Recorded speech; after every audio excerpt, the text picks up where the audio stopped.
Oke, assalamualaikum warahmatullahi wabarakatuh. Bagaimana kabarnya kalian? Sehat kan? Sehatlah, jangan sakit-sakit. Sekarang pandemi, PPKM, harus jaga kesehatan agar terhindar dari yang namanya berbagai macam penyakit. Pada kesempatan kali ini masih konten berjuta, yaitu belajar, berjuang, bertakwa.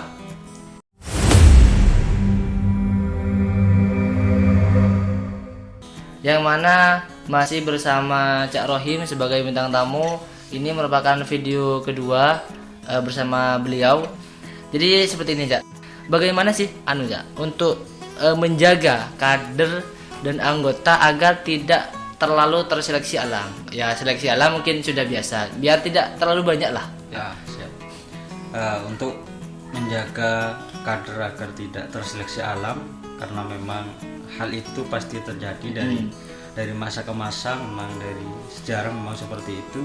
Jadi bergantung kepada masing-masing kader yang sudah kita rangkul, kita bagaimana kita juga sudah melakukan formulasi untuk bagaimana kader bisa betah dan bertahan sehingga nanti timbullah loyalitas. Yang paling penting itu ketika sudah totalitas, jadi kader itu sudah total, mau diapakan, mau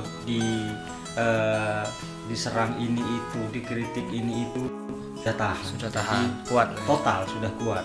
Jadi sehingga timbullah loyalitas, hingga nanti yang terakhir betul-betul militan, karena kalau sudah militan ini mau dimanapun tidak akan tergoyahkan. Berarti ada tingkatan. Ada loyalitas, totalitas, dan militansi. Sehingga kalau sudah mencapai militansi, berarti kader itu sudah siap menjadi pemimpin, siap dipimpin, dan siap dimanapun. Kalau sudah mencapai puncak dari kaderisasi, yaitu sudah militansi, sudah militan. Untuk bagaimana kader tidak untuk betah dan tidak terseleksi alam, salah satunya kaderisasi. Kaderisasi harus berlanjut, sehingga dari Makesta minimal kalau di PAC itu sudah masuk di Lakmu. Karena ketika sudah masuk ke kaderisasi selanjutnya, kader itu sudah merasa memiliki kepada organisasi. Karena ketika tidak berlanjut hanya di Makesta, kadernya hanya tahu dasar dari IPNU dan IPPNU, sehingga pemahaman ke-NU-an, pemahaman NU Ahlussunnah wal Jamaah ini masih sedikit, sehingga masih ragu, saya mau lanjut atau tidak, masih ragu.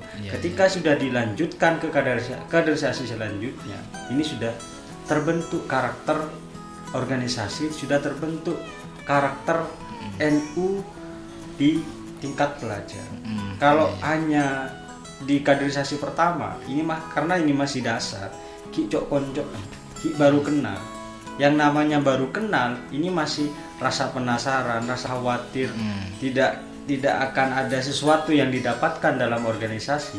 Memang itu bukan harapan-harapan yang harus menjadi harapan pertama, bukan. Akan tetapi kita sudah mau berkiprah, mau eksis di organisasi ini sudah luar biasa.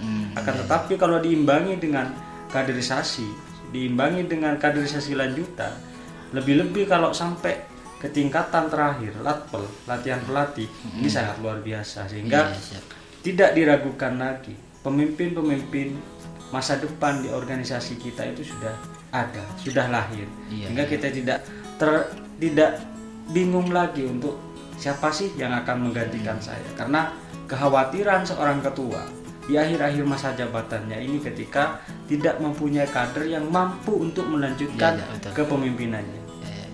Kalau dilanjutkan dengan kaderisasi, insya Allah kader-kader kita sudah siap dengan sendirinya. Tidak lagi kita memikirkan siapa sih yang akan menggantikan saya. Ketika itu lahir dari diri kita, bahwa itu menyatakan diri bahwa saya belum berhasil menjadi seorang pemimpin.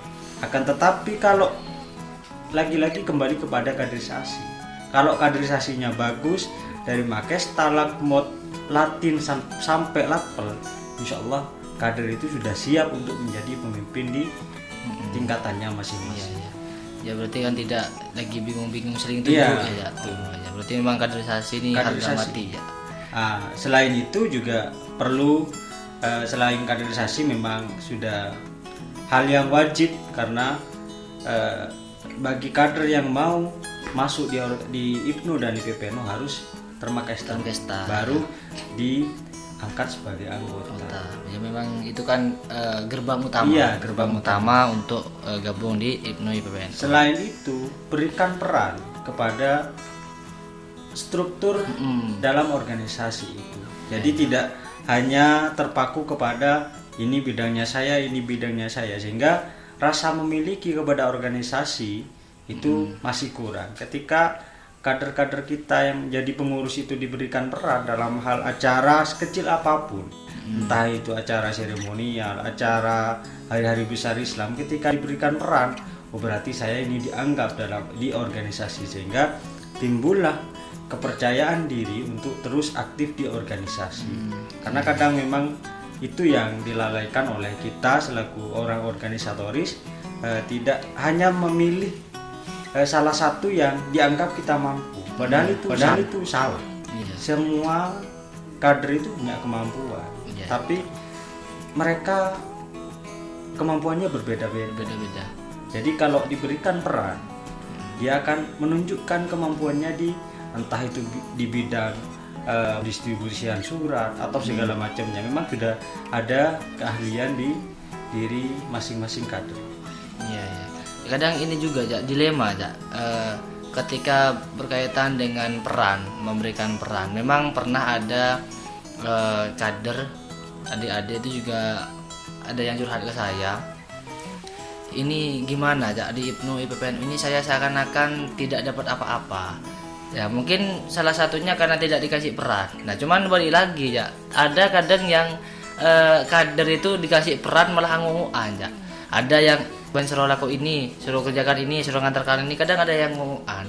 Makanya kami juga agak dilema ketika dikasih peran, mereka seakan-akan nolak, ataupun yang lain kok gak dikasih juga gitu, akan kayak gitu. Jadi strateginya menurut sampean untuk bisa mengetahui memporsikan peran kepada mereka itu bagaimana membacanya? Untuk setiap organisasi mungkin dalam satu kegiatan diberikan peran penuh kepada salah satu kader yang sudah mempunyai kemampuan dalam organisasi, kaderisasi dan lainnya, mungkin seperti itu.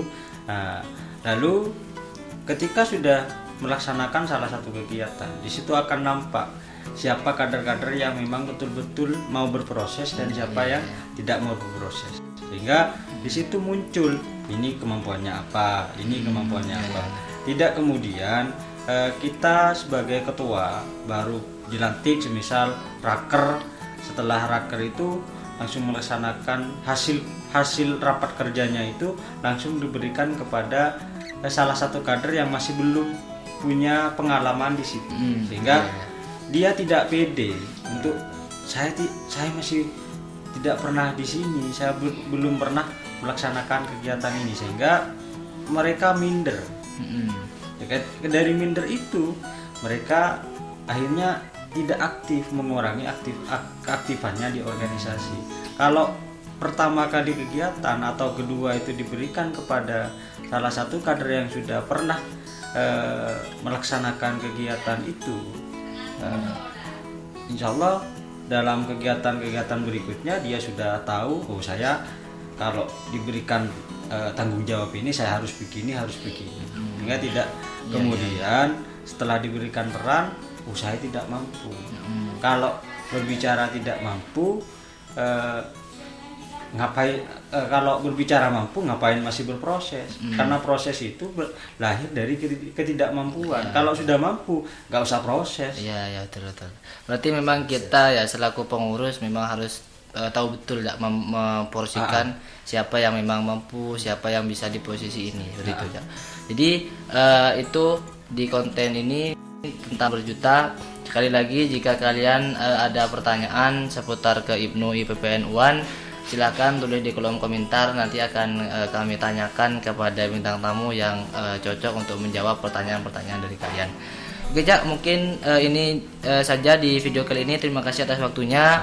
Oke, sebelum ditutup video kali ini, mungkin Cak ada closing Cak. Untuk para kader penerus di Kecamatan Jambesari khususnya, baik IPNO dan IPPNU, terus semangat, belajar, berjuang dan bertakwa. Dan jangan lupa, karena pada kali ini masih dalam suasana pandemi, tetap jaga kesehatan, tetap laksanakan kegiatan sesuai dengan prokes, tetap memakai masker, cuci tangan dan lain-lain. Untuk kepada semua kader IPNO dan IPPNU yang ada di Kecamatan Jambesari, terus berkiprah dalam organisasi, tunjukkan eksistensinya, tunjukkan kreativitasnya kepada senior-senior khususnya di Kecamatan Jambesari, dan harapan dari para senior tentunya eksistensi dan kegiatan-kegiatan yang menarik kepada calon-calon penerus Nahdlatul Ulama ini harus betul-betul didesain sedemikian rupa untuk bagaimana memperbanyak kader di Kecamatan Jambesari. Mungkin itu dari saya, kurang lebihnya mohon maaf. Wallahul muwaffiq ila aqwamit thoriq. Wassalamualaikum warahmatullahi wabarakatuh.